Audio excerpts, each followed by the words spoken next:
नमस्कार, मैं हूं आपके साथ हर्षद सरमाल। आप देख रहे हैं जम्मू कश्मीर का ये खास बुलेटिन और बुलेटिन की शुरुआत करेंगे इस वक्त की बड़ी खबर से ही। आपको बताते चले, अमित शाह के बयान के बाद लगातार सियासी दलों की प्रतिक्रियाएं सामने आ रही हैं और गृह मंत्री अमित शाह के बयान पर सियासी दलों को किस तरह से आप देखिए यहां पर मिर्ची लग रही है वो देखने वाली बात है, क्योंकि परिसीमन के बाद चुनाव करवाने के बयान पर सियासी दल विफरते हुए नजर आ रहे हैं और नेशनल कॉन्फ्रेंस, पीडीपी और पीपल कॉन्फ्रेंस को रास नहीं आया है ये बयान। इस वक्त की बड़ी अपडेट लगातार देखिए, गृह मंत्री ने जिस तरह से यहां पर बयान जारी किया कि सबसे पहले परिसीमन कराया जा रहा है और परिसीमन के बाद यहां चुनाव करवाए जाएंगे और उसके बाद ही राज्य का दर्जा भी बहाल यहां करवाने की बात सामने रखी गई थी। लेकिन इस पर किस तरह अब सियासी दलों की प्रतिक्रियाएं देखने को मिल रही हैं ये देखने वाली बात है, क्योंकि लगातार 2022 में चुनाव यहां पर कराए जाएंगे, उसी को मद्देनजर रखते हुए हर एक पार्टी अपना काम करती हुई नजर आ रही थी। लेकिन जैसे ही गृह मंत्री अमित शाह की तरफ से ये बयान जारी किया गया कि परिसीमन के बाद चुनाव करवाना है और उसके बाद ही सियासी दलों की एक एक करके यहां प्रतिक्रियाएं सामने आना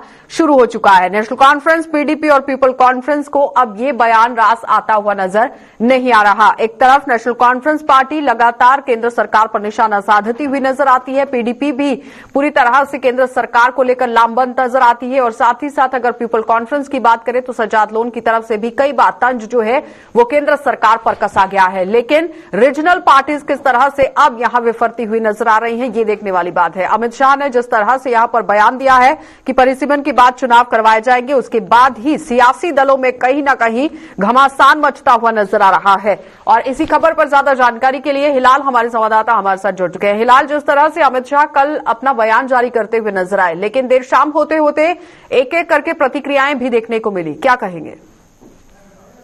बिल्कुल, अमित शाह साहब की जानब से जो कल स्टेटमेंट आई है नॉर्मलसी को लेकर के, जम्मू कश्मीर के अंदर मिलिटेंसी के बाकात हो या हालात हो उसमें बतदरीज जो है पॉजिटिविटी उसमें फर्क आ गया है। लेकिन इस दावे के बाद ही जम्मू कश्मीर के अंदर जो खासतौर पर पीएजीडी की इकाइयां हैं, चाहे नेशनल कॉन्फ्रेंस हो, पीडीपी हो, सीपीआई हो, उनकी जानब से जो रिएक्शन आया है तो उन्होंने उस पर सवालात उठाए।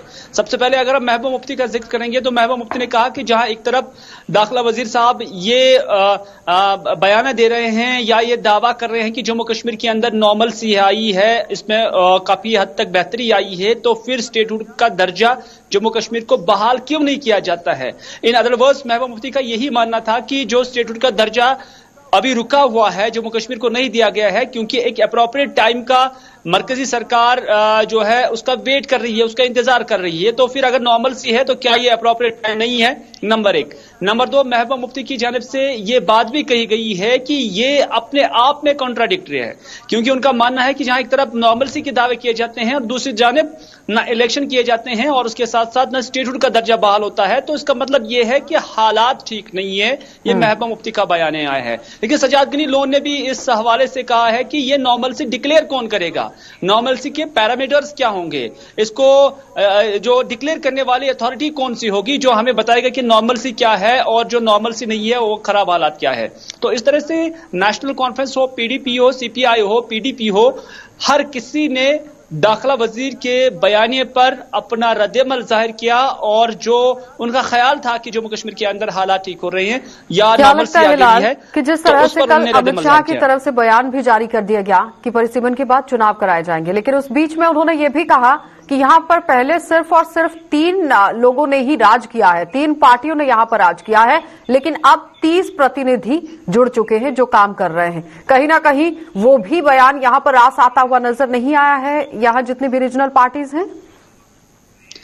देखिए, जो थ्री टायर पंचायती राज का जब हम देखते हैं तो इसमें कोई शक नहीं है कि ये बीजेपी के दौर में नहीं हुआ है बल्कि कांग्रेस के दौर में हुआ था।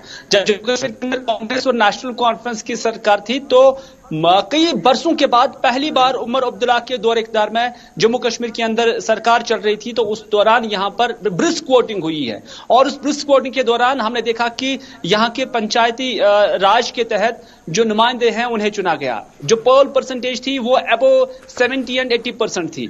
लेकिन जो ये वाले चुनाव हुए हैं जो साल 2019 के बाद हुए हैं तो उसमें हमने देखा है कि उसमें पोल परसेंटेज ना के बराबर रही है। हमने देखा कि किसी किसी इलाके में 20 के आसपास जो है पोल परसेंटेज या 40 के आसपास चली है, लेकिन कंपैरेटिवली जब हम देखते हैं तो वो पोल परसेंटेज नहीं थी। मजमूई आबादी उन इलेक्शंस के खिलाफ में ही रहे और उसमें नेशनल कॉन्फ्रेंस हो, पीडीपी हो, उन्होंने भी उसका बाइकाट किया हुआ था। तो इस तरह से जब हम एक जमहूरी तर्ज अमल का देखते हैं तो दावेदारी में काफी जो है कमजोरी नजर आ रही है, क्योंकि उस मुकाबले में जो नेशनल कॉन्फ्रेंस और कांग्रेस के दौर में यहां पर इलेक्शन हुए थे, उनके मुकाबले में ये वाले चुनाव भारतीय जनता पार्टी वाले दौर के वाले चुनाव केंद्र सरकार अपनी उपलब्धियां गिनाती हुई नजर आ रही है हिलाल, और दूसरी तरफ रीजनल पार्टीज की अगर बात करें, नेशनल कॉन्फ्रेंस है, पीडीपी है, पीपल कॉन्फ्रेंस है, सीपीआईएम है और भी कई पार्टियां हैं जिन्होंने जम्मू कश्मीर के अंदर राज किया है। लेकिन इस बीच में आप ये देखिए कि नॉर्मेल्सी का मुद्दा सबसे बड़ा बनता हुआ नजर आ रहा है। महबूबा मुफ्ती की तरफ से भी यही कहा गया और जब उमर अब्दुल्ला, डॉक्टर फारूक अब्दुल्ला की तरफ से जनसभाओं को संबोधित किया गया, वहां पर भी ये कहा गया कि कहां पर विकास हुआ है और कहां पर नॉर्मेल्सी है। यानी क्या लगता है कि केंद्र सरकार की तरफ से अब इस पर बातचीत करना बहुत जरूरी है?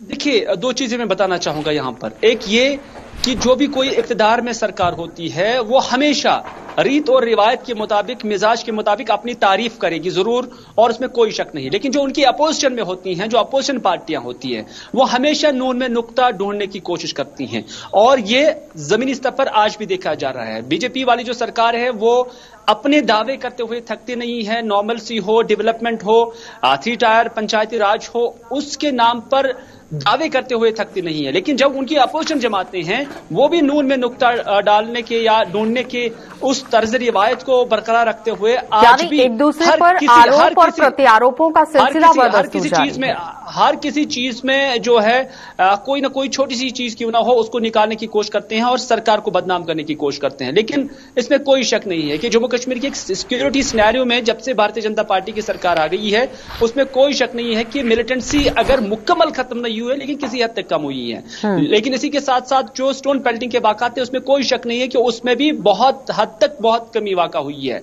लेकिन ये बात भी हम बड़े दावे के साथ कह सकते हैं जो एक सेंस ऑफ सिक्योरिटी है वो कश्मीरी अवाम आज भी जूझ रहा है उससे, और आज भी अदम तहफ़्फ़ुज़ के माहौल में एक कश्मीरी इंसान जो है वो जूझ रहा है। चलिए हिलाल, बहुत बहुत धन्यवाद जुड़ने के लिए। तो फिलहाल आपने देखा कि हिलाल हंजूरी हमारे साथ जुड़े हुए थे जो बता रहे हैं कि किस तरह से यहाँ पर आरोप प्रत्यारोपों का सिलसिला बदस्तूर जारी है, क्योंकि केंद्र सरकार पर लगातार रीजनल पार्टी से यहाँ पर निशाना साध रही है। लेकिन उनका यह भी कहना है कि जिस तरह से नॉर्मेल्सी को लेकर बातचीत कही गई है उसमें आतंकी गतिविधियों में कहीं न कहीं कमी जरूर आई है, और अब इस पर देखना यह होगा कि सियासी दलों की तरफ से और क्या कुछ प्रतिक्रियाएं देखने को मिल सकती है। आगे बढ़ जाएंगे, अब आपको जम्मू की भी सैर करा देते हैं, क्योंकि जिस तरह से वीकेंड लॉकडाउन लगाया गया है इसका किस तरह से असर देखा गया है वो आपको दिखा देते हैं, क्योंकि साप्ताहिक पाबंदियों का आज खासा असर देखा जा रहा है और जम्मू में ज्यादातर दुकानें बंद हैं, सड़कों पर यात्री वाहन नदारद नजर आ रहे हैं और रविवार के कारण भी यहां लोग अपने घरों से नहीं निकल रहे हैं और प्रशासन ने कोविड टेस्टिंग की प्रक्रिया में अब तेजी ला दी है। इस वक्त की बड़ी अपडेट जम्मू शहर से आपको दिखा रहे हैं, जहां पर आप देखिए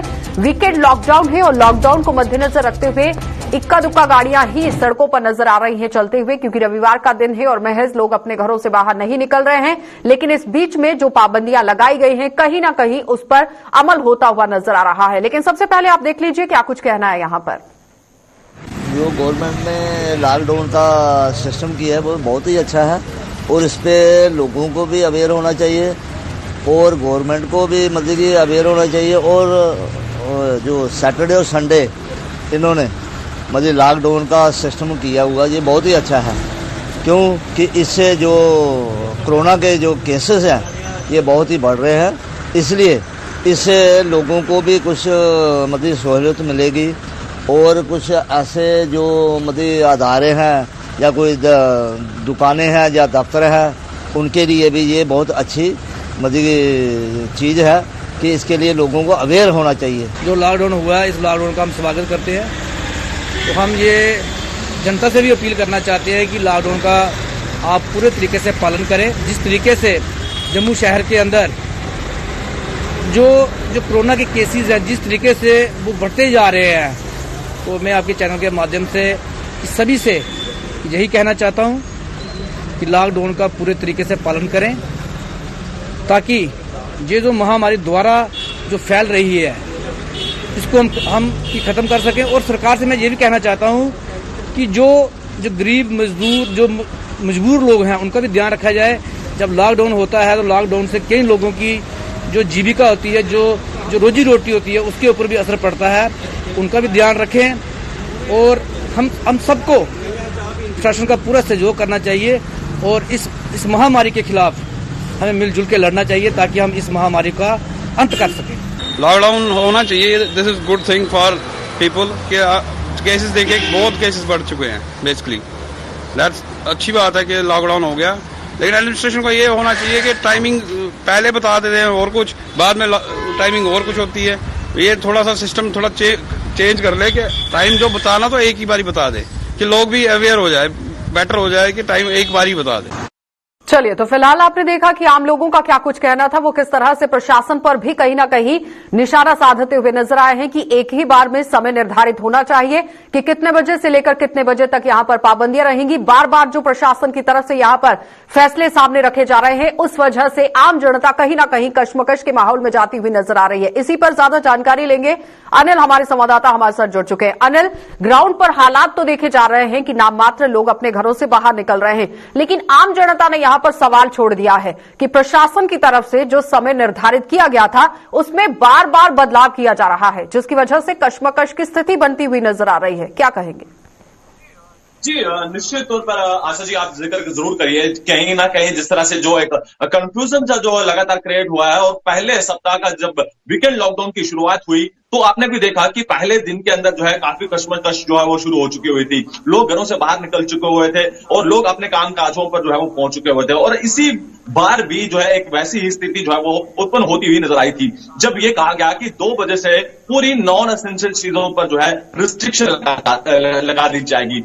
वहीं पर जब चैम्बर ऑफ कॉमर्स और डीसी जम्मू की मुलाकात होती है तो उस बीच एक रिक्वेस्ट पर के तौर पर जो है चैम्बर ऑफ कॉमर्स ने यह कहा जाता है कि जिस तरह से शादी ब्याह के सीजन है तो हम इस 3 दिन को जो शॉप्स को है जो बंद नहीं कर सकते हैं, तो उसी को मद्देनजर रखते हुए प्रशासन ने जो है वो एक रिक्वेस्ट को एक्सेप्ट किया और सिर्फ शुक्रवार के दिन के जो है उस दुकानों को खुलने दिया। और आज के जिक्र करते हैं या सैटरडे का जिक्र करते हैं या फिर संडे का जिक्र करते हैं, तो आम जनता कहना कि इन सब चीजों से जो है वो काफी ज्यादा परेशान और आम जनता ये भी मांग कर रही है कि सबसे पहले जागरूक करना चाहिए था प्रशासन को। क्या लगता है कि प्रशासन ने जमीनी सतह तक उतरकर कितना लोगों को जागरूक किया है?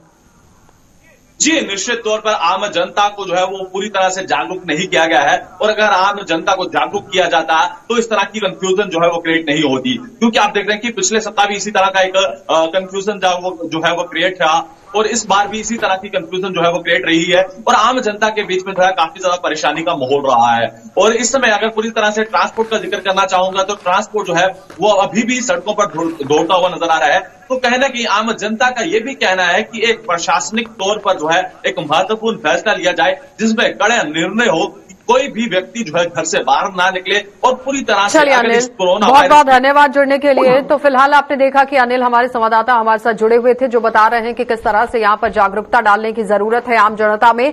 और सबसे बड़ी बात यहाँ पर यह है कि जो बार बार समय में बदलाव किया जा रहा है उसकी वजह से आम जनता कहीं ना परेशान यहाँ होती हुई नजर आ रही है, क्योंकि आम जनता को ये समझाना बहुत जरूरी है कि आखिर कितने बजे से कितने बजे तक यहाँ पर पाबंदियां रहेंगी और कौन कौन सी दुकानें यहाँ पर खुली रहेंगी, और अगर दुकानें खुली हैं तो आवाजाही किस तरह से रहेगी, इस पर पूरी तरह से ध्यान देना बहुत जरूरी था। क्योंकि पिछले दिनों कई ऐसे जिलों के अंदर देखा गया है कि जहां पर एसेंशियल सर्विसेज को नॉन एसेंशियल सर्विसेज की दुकानों को खोला गया, लेकिन नॉन एसेंशियल मूवमेंट पर रोक लगा दी गई। तो जाहिर तौर पर इस तरह से अगर हाल होते हैं तो लोगों को परेशानी झेलनी पड़ सकती है। आगे बढ़ जाएंगे, सांबा अब आपको लिए चलेंगे, जहां पर भी आप देखिए साप्ताहिक का यहां पर पाबंदियां जो लगाई गई है उसको मद्देनजर रखते हुए किस तरह से काम हो रहा है, सख्ती करवाई जा रही है यहां पर, और सख्ती से पूरी तरह पालन करवाता हुआ भी प्रशासन नजर आ रहा है। कस्बे के साथ साथ हाईवे पर भी प्रशासन अब सख्त देखा जा रहा है। और सांबा में 24 घंटे में कोविड के नए मामले सामने आए हैं 91, यानी 91 मामले हैरान करने वाले मामले हैं। पिछले 24 घंटे में अगर सामने आते हैं तो एक चिंता का विषय जरूर बनता है। जिले में 526 अब पहुंच चुकी है एक्टिव पॉजिटिव मामलों की संख्या।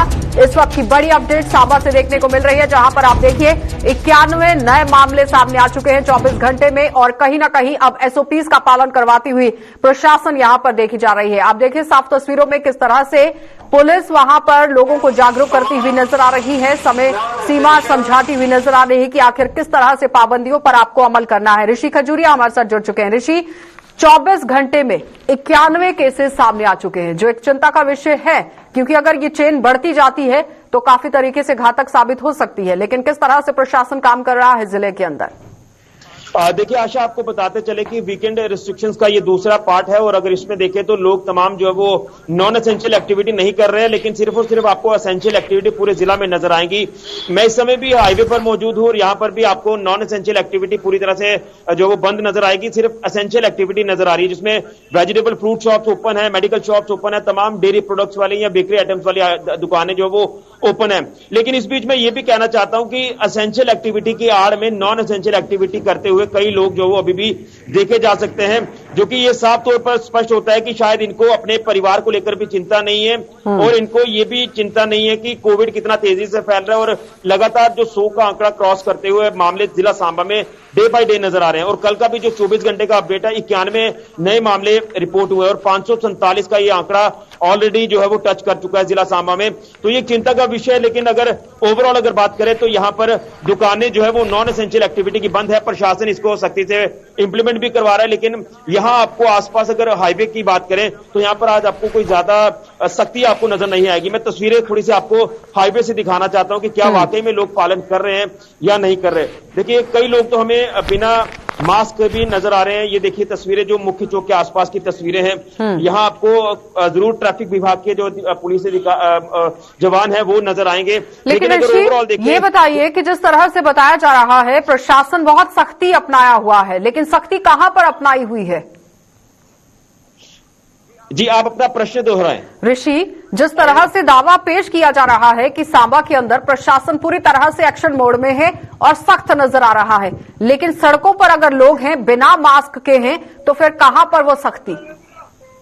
देखिए बिल्कुल मैं आपको बता दूं कि आशा, जो लगातार पुलिस प्रशासन एक प्रयास कर रहा है कि जो लोग भी बिना मास्क के नजर आते हैं उनके चालान काटे जाएं। चालान कटवाए भी जा रहे हैं लोगों द्वारा, लेकिन शायद लोग अपने आप को राजा समझ रहे हैं कि अगर उन्होंने एक दिन का चालान कटवा लिया तो पूरा दिन उनको कोई नहीं पूछेगा, वो बिना मास्क के घूमेंगे। तो इस तरह की मेंटालिटी, इस तरह की सोच लेकर अगर लोग चल रहे हैं तो शायद यहाँ पर प्रशासन की भी गलती नहीं होगी।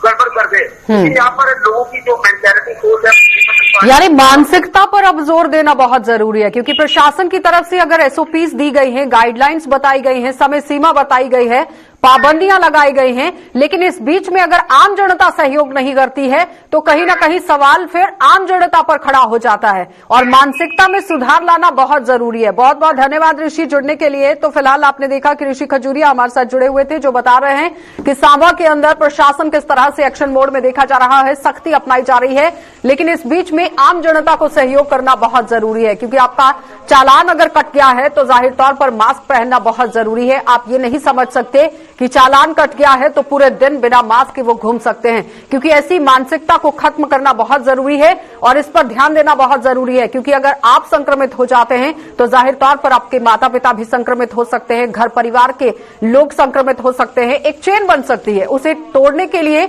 आपको जागरूक होना बहुत जरूरी है। और आगे बढ़ेंगे, अब आपको एक और बड़ी खबर से रूबरू करवा देते हैं। लगातार आप देखिए खबरों का सिलसिला किस तरह से जारी है। डोडा से बड़ी खबर देखने को मिल रही है। डोडा में कोरोना संक्रमितों की संख्या में अब कहीं न कहीं उछाल देखा गया है, जिसकी वजह से सनसनी फैलती हुई नजर आ रही है। प्रशासन ने डोडा में दाखिल होने वाले रास्तों पर अब टेस्टिंग बढ़ा दी है और सभी एंट्री प्वाइंट्स पर स्वास्थ्य विभाग की टीमें टेस्टिंग कर रही हैं। जो भी डोडा के अंदर जाने की कोशिश कर रहा है तो उसकी टेस्टिंग होगी। पिछले 24 घंटे में डोडा के अंदर 120 नए मामले देखने को मिले हैं, जो एक बहुत बड़ी चिंता यहां पर व्यक्त करता हुआ नजर आ रहा है। लेकिन इस वक्त की बड़ी अपडेट डोडा से आपको दिखा रहे हैं और कल भी आपको यही तस्वीरें दिखाई गई थी कि किस तरह से वहां पर टेस्टिंग प्रक्रिया शुरू कर दी गई और आज भी इसे जारी रखा गया है। और जिले के अंदर अगर आप दाखिल होना चाहते हैं तो सबसे पहले टेस्टिंग की प्रक्रिया से आपको गुजरना होगा, उसके बाद आप जिला डोडा के अंदर प्रवेश कर सकते हैं। वसीम गट्टू हमारे साथ जुड़ चुके हैं। वसीम, जिस तरह से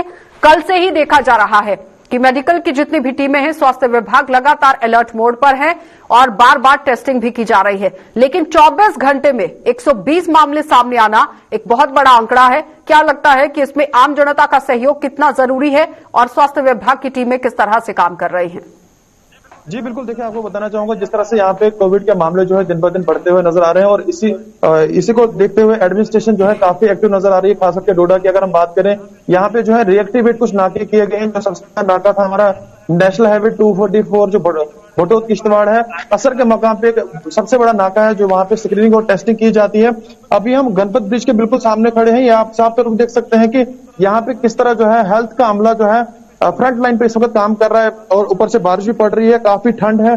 इस ठंड के माहौल में आप देख सकते हैं कि यहाँ पे गाड़ियों को रोका जाता है और साथ ही साथ टेस्टिंग भी की जाती है और ये भी चेक किया जाता है किस किस शख्स ने जो है वैक्सीन करवाई है, डबल डोज करवाई है, उन लोगों को भी जो है यहाँ पे अवेयरनेस दी जा रही है। ये साफ तौर पे आप तस्वीरों में देख सकते हैं किस तरह से जो है गाड़ियों को रोक के इनसे पूरी पूछताछ करके अगर किसी को कुछ सिम्टम नजर आता है, कोई बीमार शख्स दिखता है तो उसको कहीं ना कहीं। लेकिन वसीम जरा ये समझाइए कि वीकेंड लॉकडाउन लगाया गया है, उस बीच में ये लोग अपने घरों से बाहर निकले हुए हैं, नॉन एसेंशियल को मद्देनजर रखते हुए यहाँ पर बहुत से बड़े बड़े आदेश जारी किए गए हैं, लेकिन उस बीच में भी आप देखिए लोग सड़कों पर।